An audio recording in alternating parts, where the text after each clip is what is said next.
you know, I think back when you first started the Food Network and first kind of became well known, I mean, there was a lot of criticism. And I sort of compare it to the way, you know, I remember when people used to get all upset when a band would license its song for a commercial, like, oh, they're selling out. And now it's just, everybody has their songs in the commercial.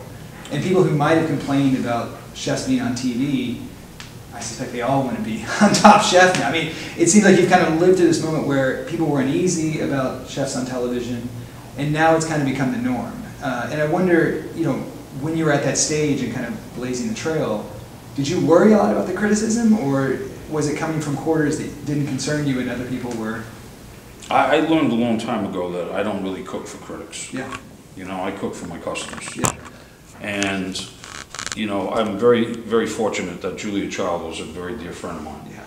And so, you know, Julia gave me a lot of advice in the beginning years when I was being criticized. And I'll give you an example, there's no secrets. And we have no hard feelings, we're friends today. Great. But I got extremely criticized by a guy by the name of Tim Zagat. You might know that name. I do. I work for him. And Tim, I'll never forget, I was in the early year of the Food Network. He, you know, came up to me and just really bashed me about, like, how can you sell out and you're like a used car salesman and blah, blah, blah, blah, blah, blah, blah. And I tried to explain to him, I said, Tim, first of all, I'm not a used car salesman. Second of all, I'm trying to make our profession evolve. Yeah. And if somebody has an opportunity to make it evolve, what's wrong with that? Am I being paid money? Yes, I'm being paid money. Are you being paid money? You're not working for free. I mean, I've got kids to feed. I've got kids who got to go to school. Yeah.